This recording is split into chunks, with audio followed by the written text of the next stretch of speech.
right away. Smells it like, Who's smoking in there? give you 3 guesses who just left. All right, the attendance tonight was 20,023, sold out. Gate was 11.01 million, highest grossing event in the arena's history. Fight of the night, Elliot, Lerone, Carlos, and Khamzat, they all won $50,000. Hi. Hello. We'll start with the main event. Incredible energy in the crowd, incredible fight itself. Khamzat's performance, I mean, was unbelievable. Yeah. Give us your takeaway of it. And did you see before this fight that being the possible way it was going to play out? No. The lead up to this fight, I said, I bet the main event is the fight of the night. Didn't see that coming, but not shocked either. I mean, you go in and dominate the way that he dominated. If you can do it the first round, more than likely you're going to do it the second and throughout the rest of the fight. Yeah. There was a time, and it was in the promos leading up to this fight, you said Khamzat was special, one of the most special guys you've ever seen. Do you think he's lived up to that yet, or does he still have a little ways to go because he's been a bit more inactive since he's... The night on when we were on Fight Island, he said, I want to fight next Saturday. Ever since then, the guy's been a rocket ship, and obviously is very popular too. People love him. Fighting back here in the United States, and obviously Chicago loved him too. Do you hope that he can maybe start getting back towards the levels of activity we saw at the beginning of his UFC career? He's the champ now, so. Okay. And what did you think of DDP's performance, right? Obviously, he was outmatched in the wrestling, never gave up, though. Even in the last round, he started landing his own shots. What did you make of DDP and his toughness to survive 5 rounds? Yeah, I mean, first of all, I had every round at 10-8, maybe except for the last round. But to be in the position that he was in and the crucifix and just getting dominated on the ground and punched in the face and elbowed, and it's a very frustrating place to be in. I thought he handled it well and came out every round, trying to get in the fight and try to win. Yeah. Impressive. On the crucifix, it's a weird one, right? They're landing strikes. He's landing like 200 punches around, but they're not quite hard enough to end the fight. Are you glad the referee doesn't wave a fight off in that position? Listen, I don't know how hard they are, and I don't want to fucking know how hard they are.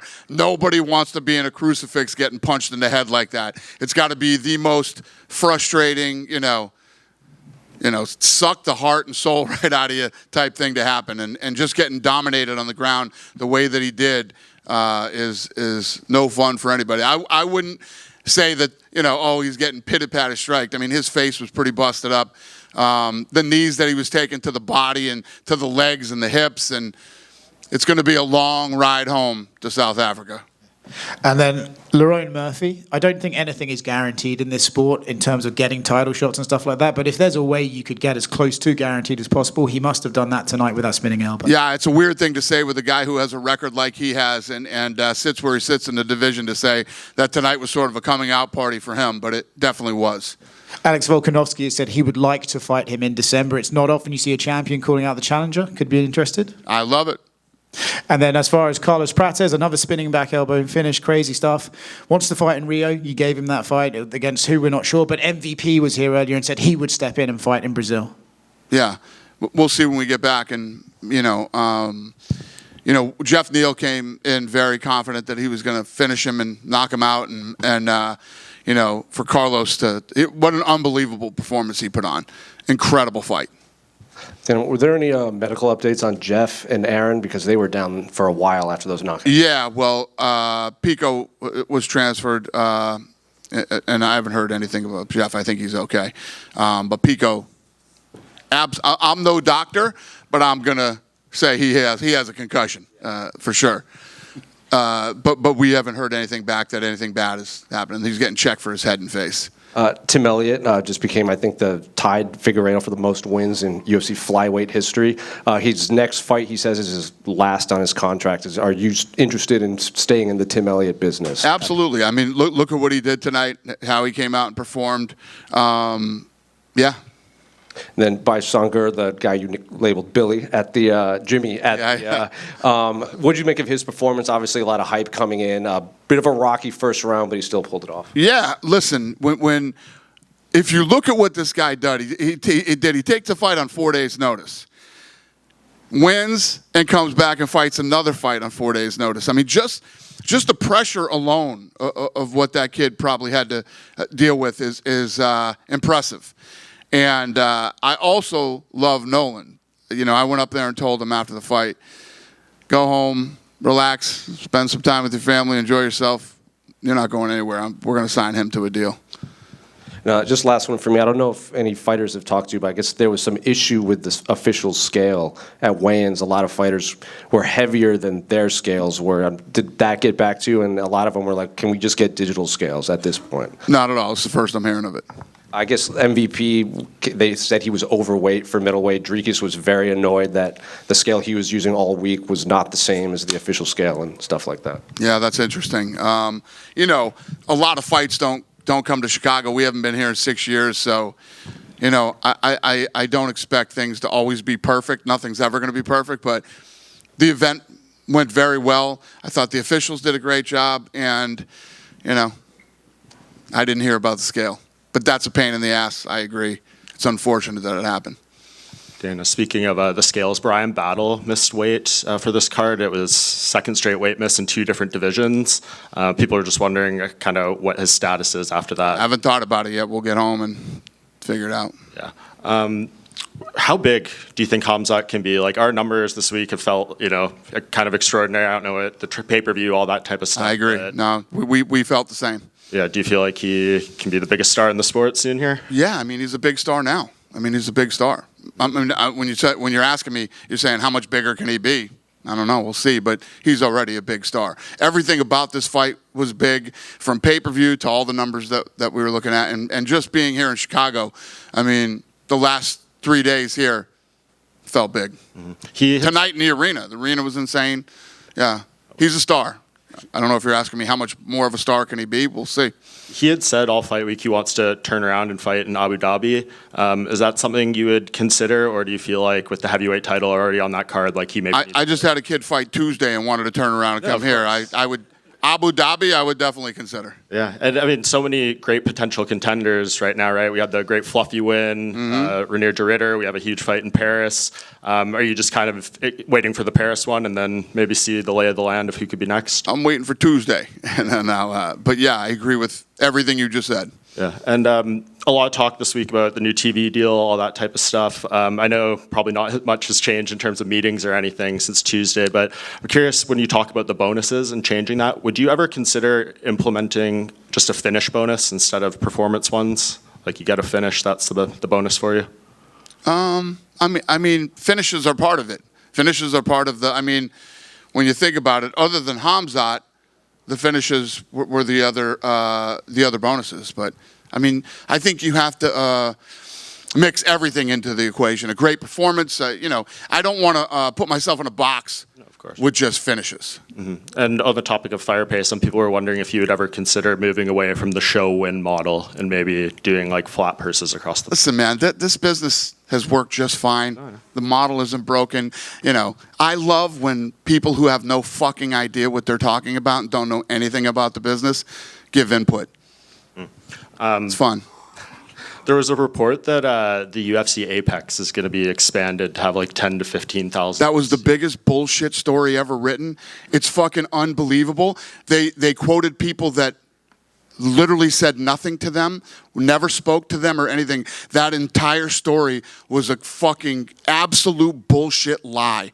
The craziest thing we've ever seen. I fucking called Lene and said, Lene, this whole story is a lie. Everything about it is a lie, including the people that they quoted.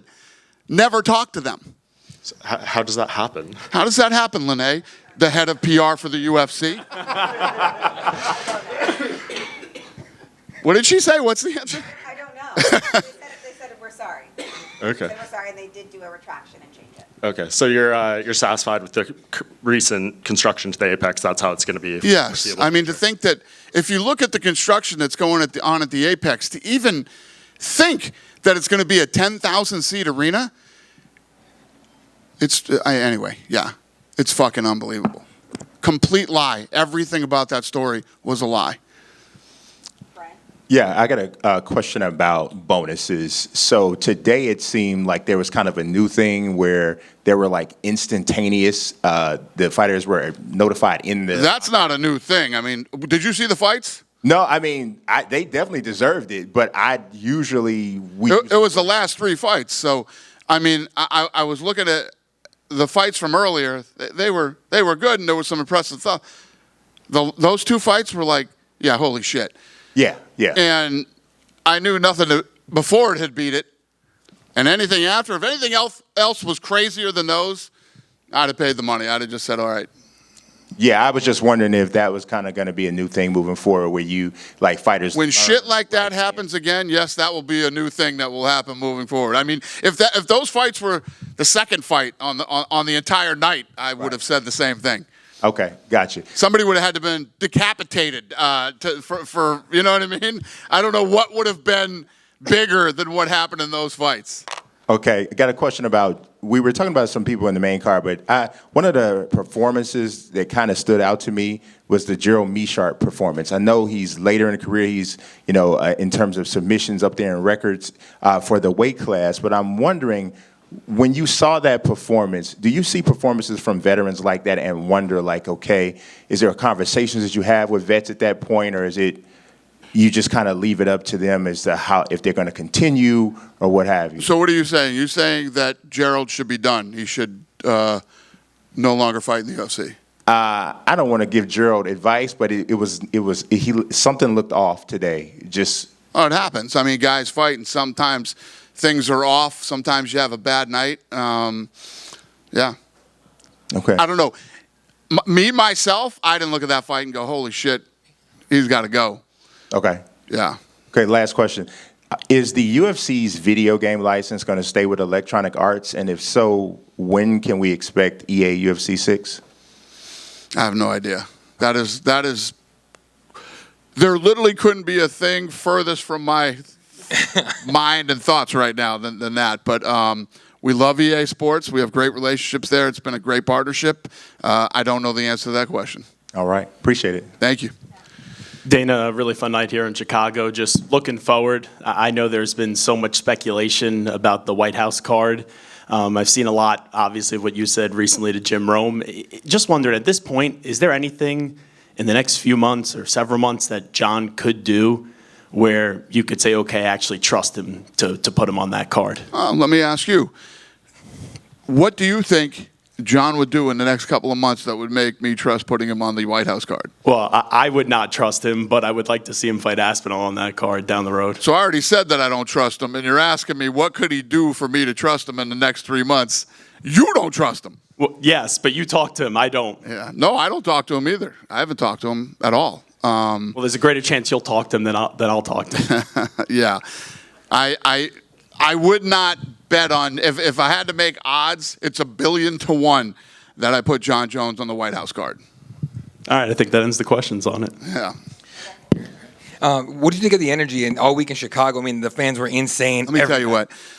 This city is awesome. It's beautiful. The food is off the charts. And, to be back here after 6 years, the arena was really, really good to us. And the fans here were amazing. It was an incredible week. And I'm glad we chose to come here with this fight. Speaking of food, you already said earlier on, you told Gary Breck on video, you're just like, hey, sorry. Yeah. No, I've had Lou Malnati's twice since I've been here. I ate at Portillo's. We ate at Gibson's last night. It was amazing. And I told my assistant, find the best sandwich shop in town, and I want sandwiches on the way home. So, yeah, incredible. And the desserts over at Gibson's. If you've never eaten at Gibson's Steakhouse, the steak, everything, it's phenomenal. The desserts are some of the best desserts you'll ever have. They're massive. Yeah. There you go. If you're a fat boy like me, get over to Gibson's. And if you don't like anything on the menu, eat the dessert. There you go. Last one for me. Just a question for about Joseph Morales. How do you put, I guess, how do you look at his story? Leaving the UFC in 2019, going to Cage Warriors, going around, earning a spot in The Ultimate Fighter, and then winning the entire thing to come back and earn a spot back. Yeah. Oh, yeah. I didn't know where you were going with that at first. Yeah. Great story. I mean, what the kid has accomplished after, I wouldn't call him down and out, but, the position he was in, and to come back and win this, it's incredible. I love stories like that.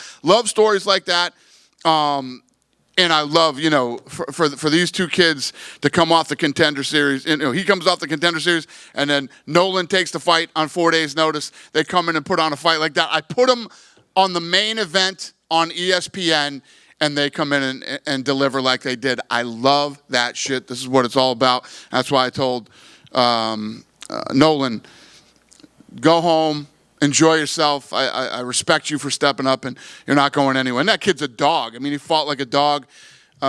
Former Marine, another great story. I love it. So we're going to take care of him. We'll see him fighting again in the UFC.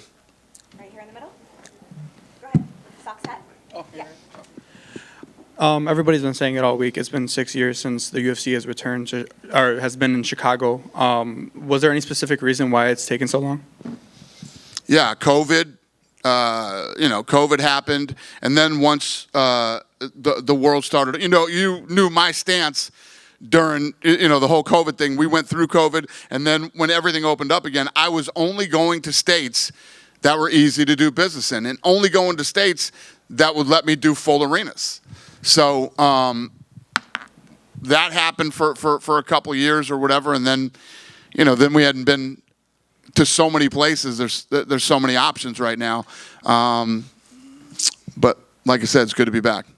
And as you said, there's so many options, but with a night like tonight, is Chicago sort of on the top tier of that list after tonight?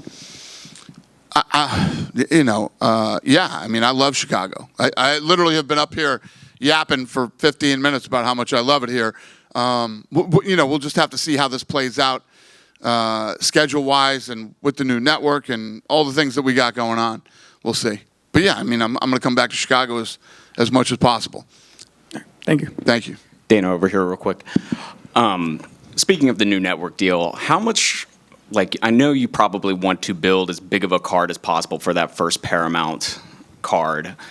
When do you guys start putting that together, and are you wanting this to be kind of like one of those super cards that you were talking about putting simulcasting on CBS, or will this just be kind of more of a traditional great card that you guys put on? Here's the thing about being in this business, right? If you look at all the things that we accomplish, and at the end of every year, I'm always sitting in front of you guys going, I don't know how we're going to beat this last year, but we always seem to do it. You never stop proving yourself. You always have to get out and keep grinding. And in September, we're getting together. We're getting both the teams, my team and their team, together. We're going to start game planning and working on how this is all going to work and how we can all work together. And ESPN has been incredible. These guys are like, we're going to help you as much as we can in the transition. Anything you need from us.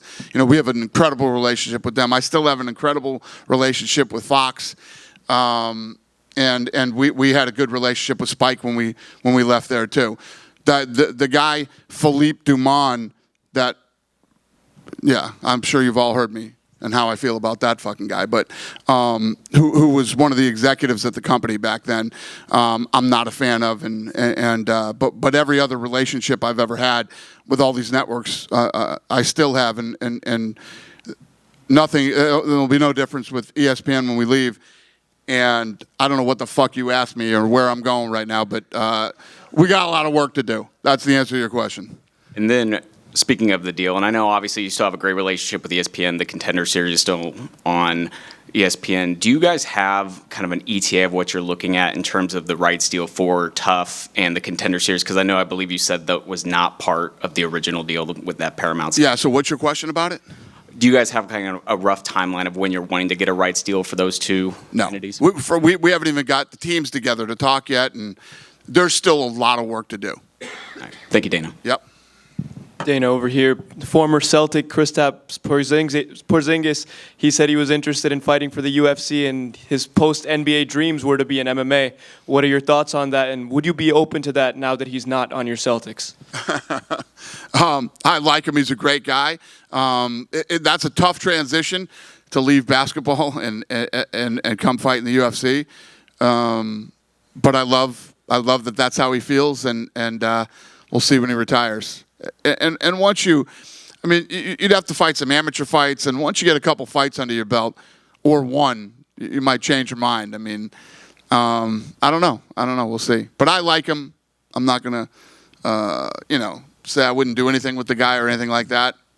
Consider him a friend. So, congrats on a great night. Thanks, brother. Appreciate it. You guys done with me? Yeah. Have a great night. Thanks, guys, and thank you, Chicago.